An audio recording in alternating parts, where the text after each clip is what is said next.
Business owners, you need to get the word out. Are you looking for brand exposure, business expansion, looking for new clients, hiring remotely for staff positions, or hiring new employees to open additional offices? Are you looking to advertise new projects, start business partnerships, or seeking new business opportunities? Do you need to highlight new upgrades, features, or products? Promote up-and-coming events, seminars, classes, or celebrate business anniversaries and achievements with the world? Now's the time to get your commercial featured on my show. Send me an email for package pricing, and let's grow and expand your business together. How my journey began. It's graduation time. Family is very important to me, including my puppies. The Marine Corps played a huge role in my life and allowed me to be ambitious, inspiring, a mentor, and achieve all of my goals. As a financial expert, I've received multiple awards, done various events as a guest speaker all over the U.S. with my platform of creating healthy financial habits, along with having my own business, all leading up to my show. Come along for the journey. Hello, Gems, and welcome. For the month of May, I wanted to do something special to celebrate all the different ways a female is considered a mother, whether it be to her own children, a mother to other people's children, both family and friends, or being a motherly mentor, just to name a few. Not all women want to be a mother in the traditional way of pregnancy, and we're going to explore some of those possibilities during this month. Here are a few ways to help with infertility. You could go through hormone replacement therapy, which can increase the chances of a successful conception. The reproductive process is closely regulated by hormones, so even a slight imbalance can cause infertility. Keep a healthy diet. Eat foods rich in antioxidants, avoid trans fat, cut down on carbs, eat more fiber, add in a multivitamin, get active with exercise, take time to relax and de-stress, decrease your caffeine intake, avoid excess alcohol, and aim for a healthier weight. Now, ladies, get to know your menstrual cycle. Do you know when you are ovulating and which days? It's very, very important. And for both ladies and men, don't worry about the best positions for getting sex. I'm just saying, don't hurt the messenger. That's what the doctors say. Just have sex during the ovulation time and enjoy it and have fun. Now, for today's guest, she was born on the Navy base, Patuxent River, Maryland. Growing up, she did not have an idea about what she wanted her career to be. However, in high school, she was thinking of following the path that everyone else was doing, i.e. becoming a doctor or a lawyer. Her happy memories as a child were making mud pies, crashing her bicycle when she hit a pothole with her sister and a friend on it, and hanging upside down from the exposed beams and landing on the mattress. Sounds like a definite fun childhood. The one lesson she learned from her mother and grandmother was resiliency and what it meant to be independent. She currently resides in Jacksonville, North Carolina. So, Jim, let's give a warm welcome to Marine veteran, my senior drill instructor from boot camp and president of Elite Justice Success Group, Tonjia Cochran, to the show. Welcome to the show. Thank you for having me. Thank you. Thank you. So let's go ahead and get started. You have a phenomenal story I want to share with the Gems. So you were never a girly girl type, correct? No, not as a kid. I didn't become girly until probably I had been in the Marine Corps 15 years. So around 2002 is when I became kind of girly. Kind of girly. So kind of a tomboy growing up. So tell us about that, because I was a tomboy growing up too. Did you have those type of, what would my life be? Marriage, children, white picket fence. Were those some of the things you thought about as a child? In all honesty, no. As a child, it didn't even cross my mind to even see marriage in the picture. I came from a single parent household, so my mom and dad weren't together when I was a kid. So I really didn't have an example of marriage.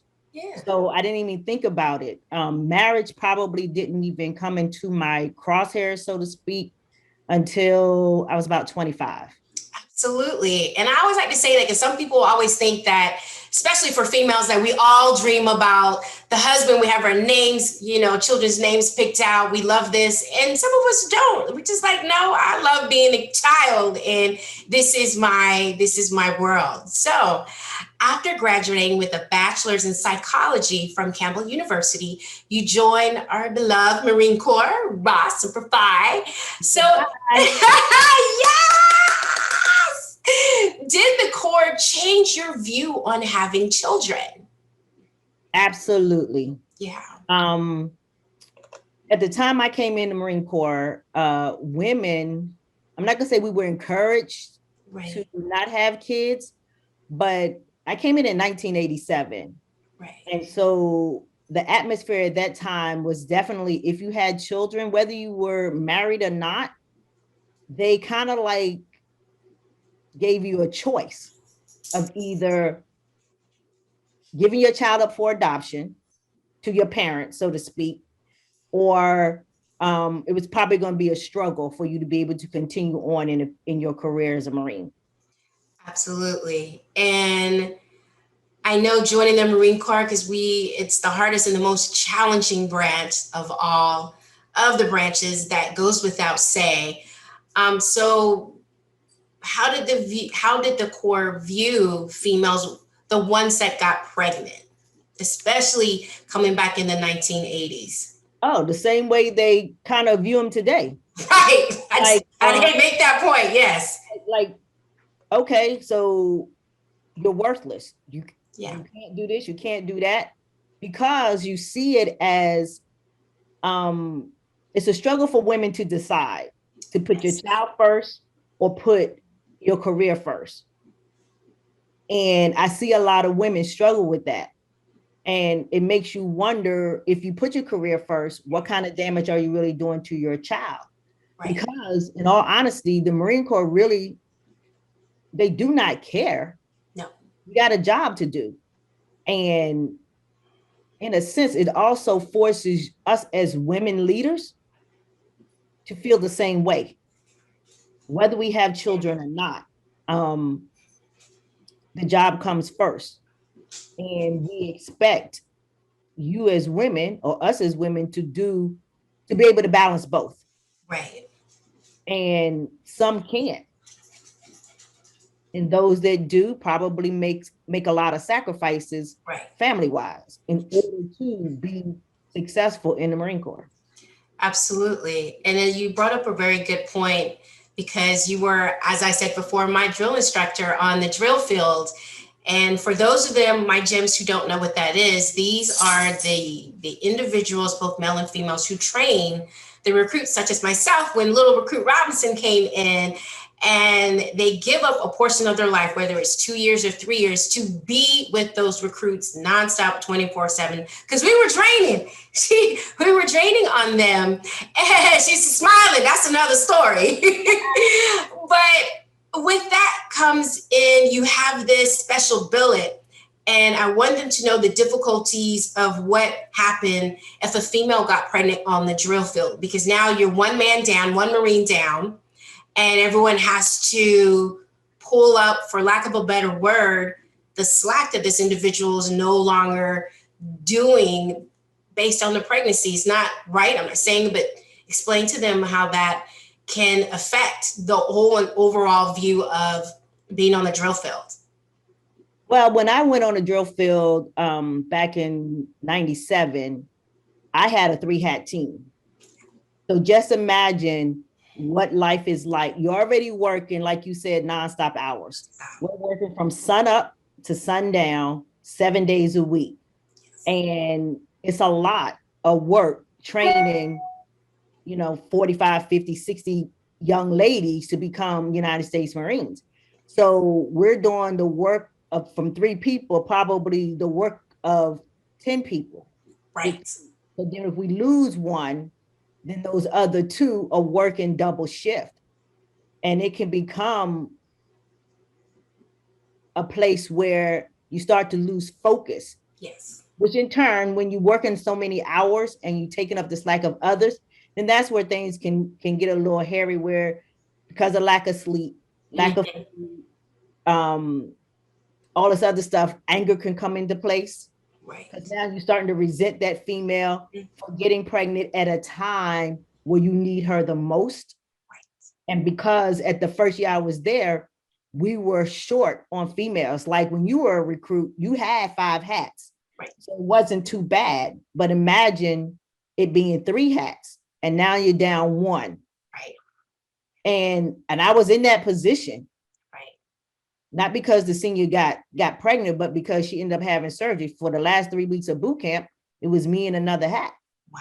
And we were running ragged. And it was the last 3 weeks of boot camp. And you know what the last 3 weeks of boot camp is like? Hell. Graduation, A-line, and long, long hours. Right.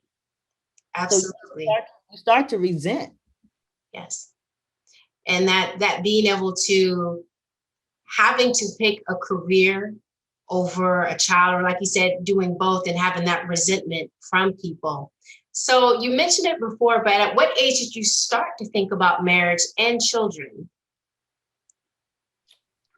Probably around the age of 25. Mm-hmm. 20.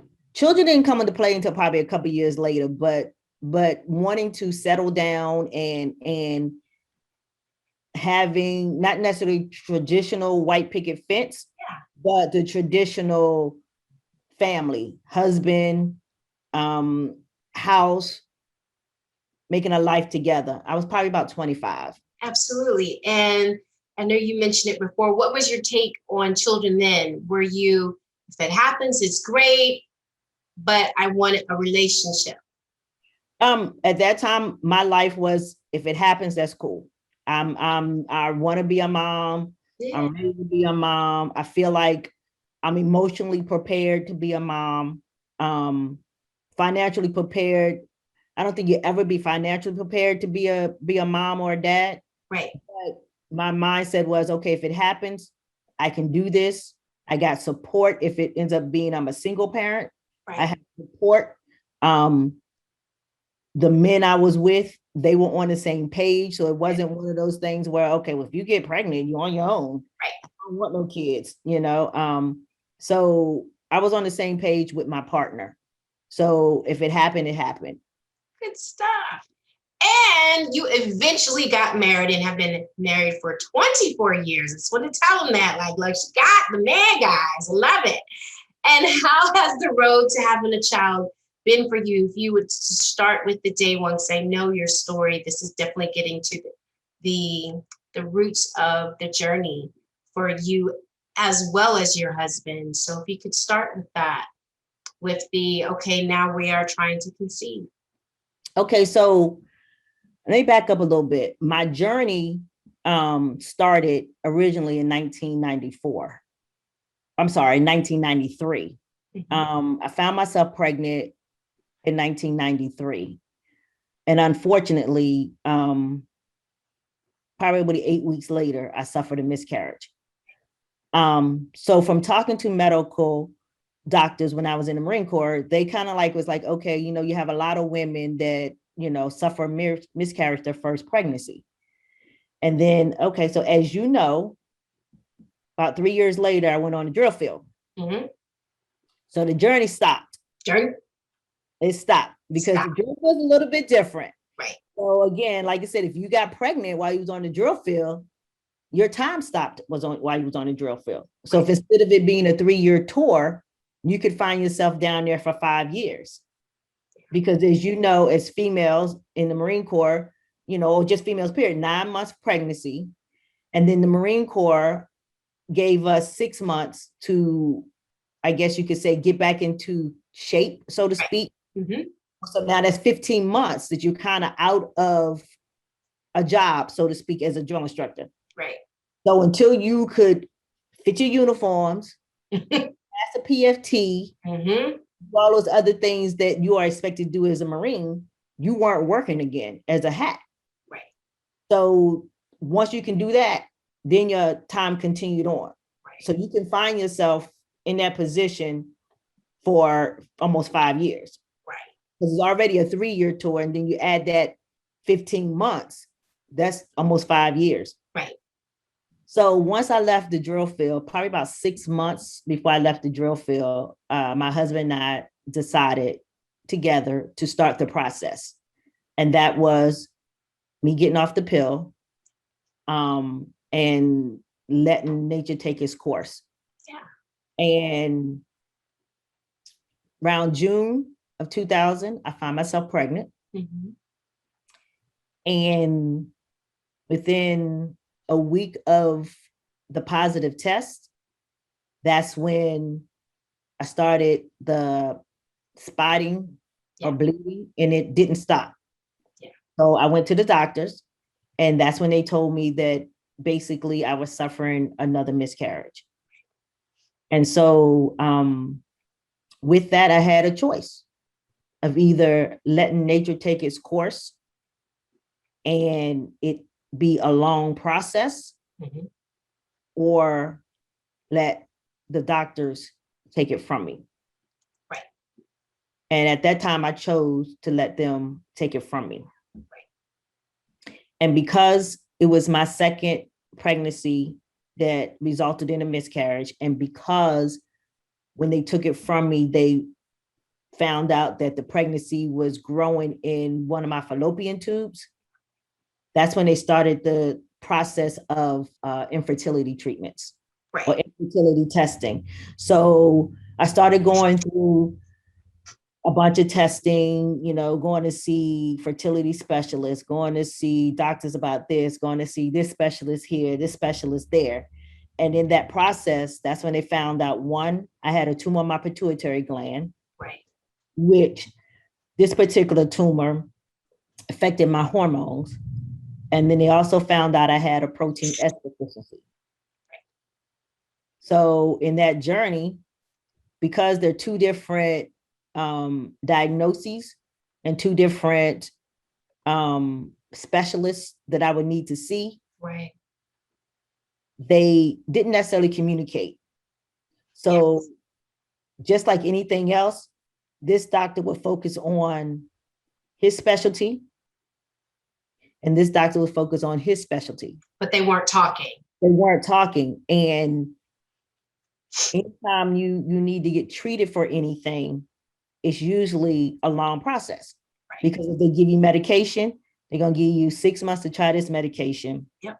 Let's see how it works. And then if that's not working, let's up the dosage. Let's do this, let's do that. So my journey,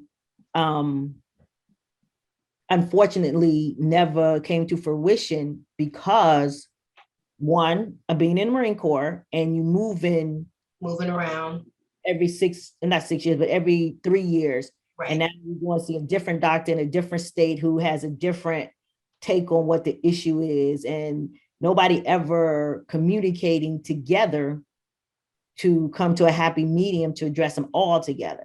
Right.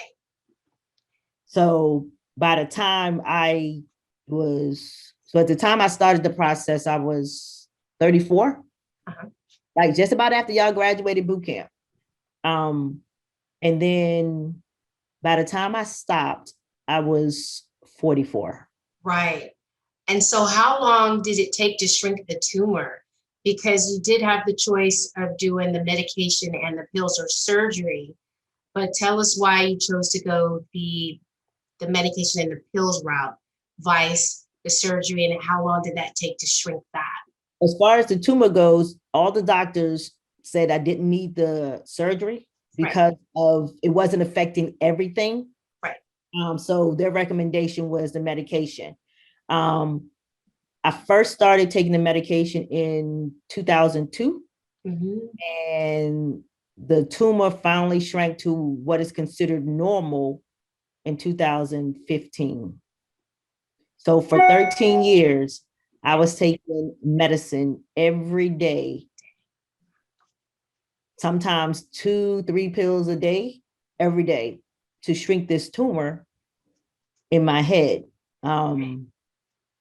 And by the time that tumor was shrinking, by then I didn't have any more eggs. Right. So my journey then was, if I wanted to be a mother, was either, well, the only choice I really had outside of adoption or foster care, if I wanted to try to carry a baby myself, was donor eggs. Right. So that was my choice. Right. So just so I know you've said a lot, and I just wanted to make sure everyone was keeping up. So you had the tumor that you were shrinking. In the process of that, you were also doing fertility treatments. So it was a combined total of both. And then finally, the tumor shrunk, but you also found out that your body wasn't producing enough eggs to conceive a child. And that is just, the result of everything. And then now at this point, as you said, the doctor coming to you and saying, okay, these are your options if you want to conceive a child, the pregnancy, using an egg donor.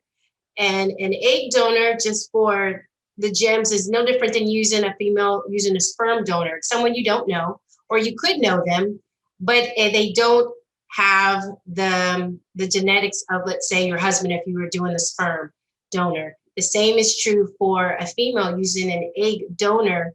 The egg does not have the genetic makeup of the mother. And I know that was one of the reasons you said that was a no-go for you. To explain to us why that was. Because I don't think I'd have been able to really accept the fact that that child didn't have anything. Right. I don't think I'd have been able to necessarily handle it. So that was why I chose not to do it. Right. And then I know adoption. Tell us why adoption wasn't necessarily a road that you want to go down as well.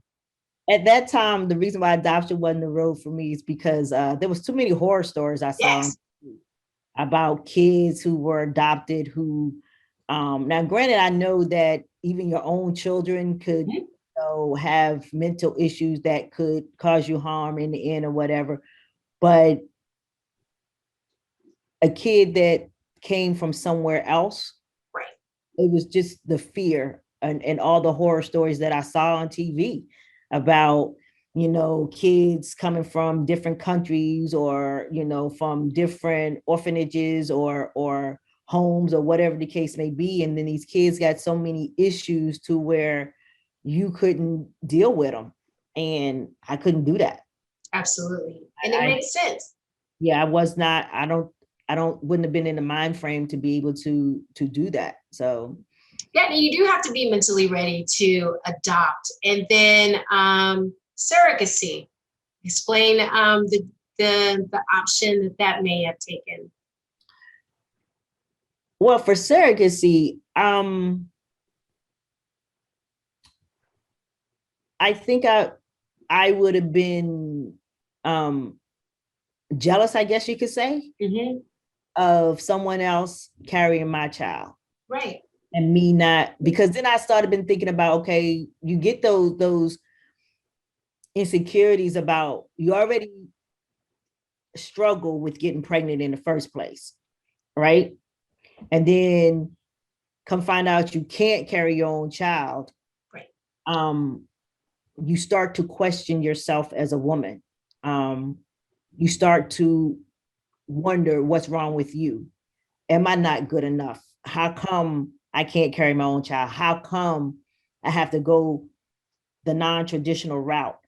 And not only do you start to question yourself as a woman, but you start to question whether your partner, in my case, my husband, is, you start to question how they're going to feel about you. Right. And the fact that, society has said that, a woman is responsible for carrying her child. Yep. So you start to wonder, even though we haven't necessarily discussed the whole traditional, it's your job to carry my child, that type of thing. In the back of my head, I made assumptions that he would end up hating me Right. because I couldn't carry his child. Right. Because you would, Child. absolutely, because you were having to use these other options, surrogacy, like you said, an egg donor, adoption, foster care, which are all not using you. Yes. And I get that. And when you say, society, I know about society and age and how they feel about women who, you need to have children at this age. If you're beyond this age, then you're basically, you don't belong, because society puts that pressure on women that, you're a woman when you can conceive and bring a child into the world. And for the women who have not or cannot, to include myself, you're in that group that some people look down on you. Some people, it makes you wonder what's wrong with you, like you said, and it can put those pressures on a marriage. So speaking of those pressures, what toll did it take, this journey take of infertility take on your marriage? Because you guys are still married. So a lot of couples that I've spoken to didn't make it, but what was the glue that held you guys together? I think the glue that held us together, because there was a point back in 2001, 2 Right. time frame. I guess you could say I suffered a mini breakdown. I don't know if that's what you would call it, but for probably about 6 months to almost a year, I was in a state of, I didn't know it then, Right. but I can look back now and say I was in a state of depression, because I had just suffered my last miscarriage, which was around the same time as 9/11. Right. So every day for probably about 6 months, I was questioning my husband's love for me. Yeah. So I was accusing him of cheating. I was accusing him of being unhappy. I was accusing him of wanting to leave me. I mean, it was every day. And what got us through was, I believe, one, our faith in God, and two, his unconditional love for me. Yes. Of course, our journey of marriage has not always been easy. Yeah. But because we truly love each other and because we were friends first, I know we can get through anything, and we were able to get through it. It took me longer than him, but that's what got us through all of my insecurities and my questioning of who I am as a woman and what it means to be a wife and all of that, mother, all that. All of the titles that come with it, not to mention being able to allow yourself to grieve and go through all of those emotions that come with the loss of the child, and adding that into the marriage as well. So many, many hugs to the both of you guys for getting through it, because it's not difficult. The pressures of having a marriage in the Marine Corps, one, is difficult. Two, when you add in the journey of trying to have a child, and then three, just life. So the fact that you guys are 24 years strong, if that in itself isn't just a story of unconditional love, I don't know what it is. But thank you so much for sharing your story. And I truly believe that it will help a lot of people go through their journey, because there are a lot of people going through this journey of infertility, and a lot of people who are facing the same challenges and outcomes as you. So thank you so much for sharing that. Oh, you're welcome. Thank you for asking me and inviting me. Absolutely. All right. So, Gems, it's time for your financial tips. Your financial gems for today are save your change. Those pennies add up. Y'all know I love pennies. Been saving pennies since I was little. So I love that one. Get your friends together and participate in a savings challenge. I'm a saver, so anytime you can put a challenge to it, what Marine is not up for a challenge? But seriously, get your friends together and start a savings challenge. Start slow, start 1 month at a time, and make sure there's some type of reward in that. And it's not always spending. A reward doesn't always have to be spending. It could just be moving on to the next month.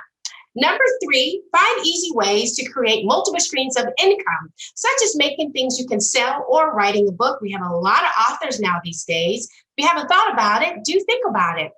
I like to throw in this one, and it definitely fits what we're talking about.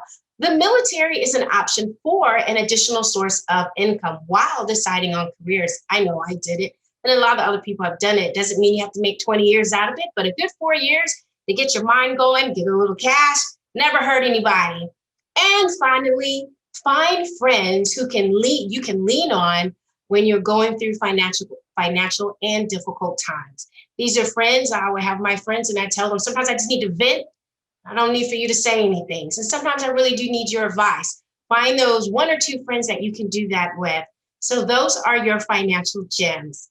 And Miss Tonjia, it is our show custom to have every guest provide our gems with an inspirational quote.